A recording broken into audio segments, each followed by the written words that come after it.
friends, welcome to MS Kitchen. இன்னைக்கு நம்ம என்ன பார்க்க போறோம்னா ரொம்ப டேஸ்டான மலேசியன் ஸ்டைல் ரொட்டி பீசாங். ரொட்டி பீசாங்னா வேற ஒன்றும் இல்லை, ரொம்ப ஈஸியாக நம்ம வீட்டிலே செய்யலாம். அதாவது பரோட்டா கூட நம்ம பனானா வச்சு சேர்த்து சாப்பிட போகிறோம், அவ்வளோதான், வேறு ஒன்றும் இல்லைங்க. இது எப்படி பண்ணலான்னு இப்போ நம்ம பார்க்கலாம். இதுக்கு பார்த்தீங்கன்னா கற்பூரவல்லின்னு அந்த வாழைப்பழம் வாங்கி வச்சுருக்கேன், நல்ல பழமாக வாங்கி வச்சுருக்கேன். அது நம்ம எடுத்து வச்சுக்கலாம் தேவையானதை. நான் இதுக்கு தேவையான அளவு வாழைப்பழம் எடுத்து வச்சுருக்கேங்க. இப்போது இது எல்லாத்தையும் நம்ம நல்லா தோல் உரித்து எல்லாத்தையும் நம்ம தனியாக எடுத்து வச்சுக்கலாம். பீஸ் எல்லாம் இந்த பனானா நான் எதுக்கு எடுத்தேன்னா, ஏன்னா இது நல்ல இனிப்பு சுவையுடையது, அதனால தான் நான் இந்த பனானாவை நம்ம இப்போ வாங்கினோம். இது நம்ம அந்த ரொட்டி கூட சேர்த்து வச்சு சாப்பிடல, இன்னும் நல்லா டேஸ்ட்டாக இருக்கும். அதனால் நீங்கள் இந்த மாதிரி பனானா கிடச்சிச்சின்னா இதை நீங்கள் வாங்கிக்கோங்க. இப்போ நம்ம எல்லாத்தையும் தோல் நீக்கி நம்ம எடுத்து வச்சாச்சுங்க. இப்போது இந்த பனானாவை ஒவ்வொரு பீஸாக எடுத்து நம்ம அழகாக கட் பண்ண போகிறோங்க. இதே மாதிரி ரவுண்ட் ஷேப்லேயே நம்ம கட் பண்ணினா போதும். அதே மாதிரி மிச்சம் உள்ள எல்லா பனானாவையும் இதே மாதிரி நம்ம கட் பண்ணி வச்சுக்கலாம். இப்போ நம்ம எல்லா பனானாவையும் இந்த மாதிரியே நம்ம அழகாக கட் பண்ணி எடுத்து வச்சுக்கலாம். அவ்வளோதாங்க, எல்லா பனானாவையும் நம்ம இந்த மாதிரி கட் பண்ணிட்டோம். இப்போது நம்ம இந்த பரோட்டா போடுறதுக்கு பேடை எடுத்துக்கலாம். அதில் நம்ம லைட்டாக ஆயில் தடவி லைட்டாக நம்ம எப்போ மாதிரி லைட்டாக தடவி விட்டுக்கலாம். அதுக்கப்புறம் சப்பாத்தி கட்டை வச்சு லைட்டாக இந்த மாதிரி தேய்ச்சி விட்டுக்கலாங்க. சப்பாத்தி மாதிரி நம்ம லைட்டாக தேய்ச்சி விட்டால் போதும். இது எதுக்கு நம்ம இந்த மாதிரி தேய்ச்சி விட்றோன்னா, ஃபஸ்ட்டு டக்குன்னு நம்மளால் வீச முடியாது. அதனால் இந்த மாதிரி சப்பாத்தி கட்டையில் லைட்டாக நீங்கள் தேய்ச்சி விட்டுட்டு வீசினீங்கன்னா சீக்கிரம் வீச வருங்க. அதனால தான் நம்ம ஃபஸ்ட்டு அந்த சப்பாத்தி கட்டையை வச்சு லைட்டாக தேய்ச்சி விட்டாச்சுங்க. அவ்வளோதான். இப்போ நம்ம இதை வீசலாம். இது எவ்வளோதுக்கு வருதோ அவ்வளோதுக்கு நம்ம வீசி வச்சுக்கலாம். வீசி வச்சதுக்கப்புறம் அதை நல்லா நம்ம எடுத்து வச்சதுக்கப்புறம் இதில் ஒவ்வொரு பீஸாக நம்ம பனானா இருக்குல்ல, அது ரவுண்ட் ஷேப்பில் நறுக்கி வச்சுருந்தோம், அதை எல்லாத்தையும் ஒன்று ஒன்றா நம்ம அங்கங்கே வச்சுக்கலாம். இந்த மாதிரி பனானாவை நீங்கள் அங்கங்கே ஒரு பீஸாக எடுத்து வச்சுக்கோங்க.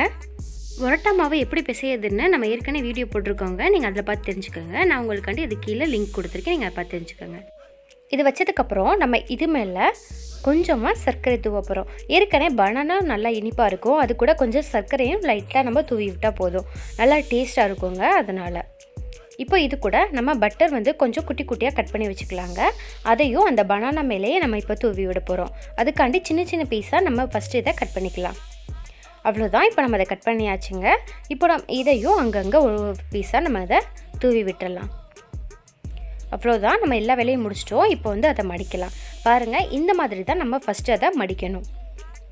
இந்த மாதிரி மடித்தாதான் அந்த பனானா வெளியில் வராமல் கரெக்டாக இருக்குங்க. அதனால் இதே மாதிரி நம்ம ஃபுல்லாக கவர் பண்ண மாதிரி மடித்து வச்சாச்சு. இப்போ நீங்கள் தோசைக்கல்லை நல்லா ஹீட் பண்ணிக்கோங்க. கல் நல்லா ஹீட் பண்ணதுக்கப்புறம் கொஞ்சமாக அதில் ஆயில் தேய்ச்சிக்கோங்க. இப்போது நம்ம எடுத்து வச்சுருந்த அந்த பரோட்டாவை அது கூட சேர்த்துக்கலாம். அவ்வளோதான், இது நல்லா வேகணும். நம்ம கொஞ்சம் அடுப்பை சிம்லேயே வச்சு இதை நல்லா வேக வச்சுக்கலாம். இப்போது இது மேலே நம்ம கொஞ்சமாக நெய் தடவிக்கலாம். நெய் ஊற்றினா இன்னும் டேஸ்ட்டாக இருக்குங்க. அதனால் நம்ம இன்றைக்கி நெய் தான் இதுக்கு சேர்த்துருக்கோம்.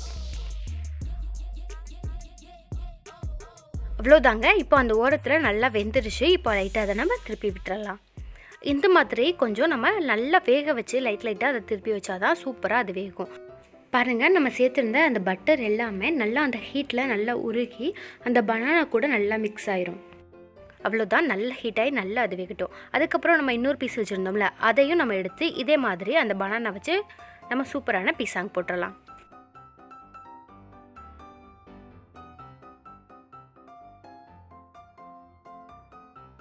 இப்போது இதையும் நம்ம இந்த மாதிரியே மடித்து இதையும் நம்ம வேக வச்சுக்கலாங்க. பாருங்கள், நல்லா வெந்துக்கிட்டு இருக்குங்க. நம்ம கொஞ்சம் சிம்மில் வச்சே இதை வேக வச்சுக்கலாம். நம்ம ஃபுல்லாக வச்சோன்னா உள்ளே அது வேகாது, அதனால தான் நம்ம சிம்மில் வச்சு இதை வேக வைக்கிறோம். இதுவும் நல்லா வேகட்டும். நம்ம இன்னொரு ரொட்டி ரெடி பண்ணி வச்சுருந்தோம், அதையும் நல்லா நம்ம ஹீட் பண்ணி வேக வச்சுக்கலாம். இதுவும் நல்லா வேகணும். அதுக்கு தேவையான அளவு நம்ம இது கூடவும் நெய் சேர்த்துக்கலாம்.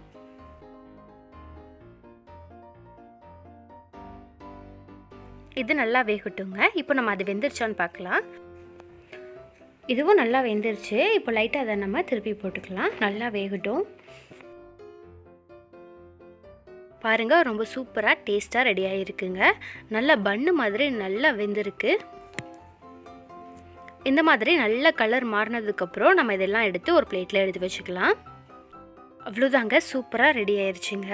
இப்போ நம்ம இதெல்லாம் ஒரு பிளேட்டுக்கு இப்போ நம்ம மாற்றிக்கலாம். அவ்வளோதான், சூப்பரான நம்மளுடைய மலேசியன் ஸ்டைல் ரொட்டி பீசாங் ரெடி ஆயிருச்சு. நம்ம வீட்டிலே ரொம்ப ஈஸியாக செஞ்சுட்டோம். இதே மாதிரி நீங்களும் செஞ்சு பாருங்கள். சின்ன குழந்தைகளுக்கெல்லாம் இந்த மாதிரி பனானா வச்சு சாப்பிட்றதுனால நல்லா ஸ்வீட்டாக இருக்கவும் குழந்தைகள்லாம் நல்லா சாப்பிடுவாங்க. இப்போ நம்ம இது எப்படி இருக்குன்னு பார்க்கலாம். பாருங்கள், உங்களுக்காண்டி நான் பிச்சு காமிக்கிறேன். எவ்வளோ ஆவி பறக்குதுன்னு பாருங்கள். நல்லா ஹீட்டாக இருக்குங்க. இது ஆறுனதுக்கப்புறம் தான் நல்லாயிருக்கும். பாருங்கள், உள்ளெல்லாம் நல்லா வெந்துருச்சு. அந்த பனானாலாம் அப்படியே நல்லா பீஸாக இருக்குது, நம்மளுக்கு அப்படியே தெரியுது. நம்ம அழகாக எடுத்து சாப்பிட வேண்டியதுதான். அவ்வளோதாங்க இதில். ஓகே ஃப்ரெண்ட்ஸ், இவ்வளோ நேரம் நம்மளுடைய சேனலை பொறுமையாக பார்த்து அனைவருக்கும் நன்றி. ஆரோக்கியமானதை சாப்பிடுங்க, ஆரோக்கியமாக இருங்க. புதுசாக நம்ம சேனலில் பார்க்குறவங்க மறக்காமல் சப்ஸ்கிரைப் பண்ணிவிட்டு பக்கத்தில் உள்ள பெல் பட்டனை கிளிக் பண்ணுங்கள். அப்போ தான் நான் போடுற வீடியோ தினமும் உங்களுக்கு வரும். இது வரைக்கும் நம்ம சேனலை சப்ஸ்கிரைப் பண்ண அனைவருக்கும் நன்றி. நம்ம சேனலுக்கு நீங்கள் சப்போர்ட் பண்ணுங்கள். ஓகே ஃப்ரெண்ட்ஸ், பாய். இதே மாதிரி இன்னொரு வீடியோவில் நம்ம மீண்டும் சந்திக்கலாம்.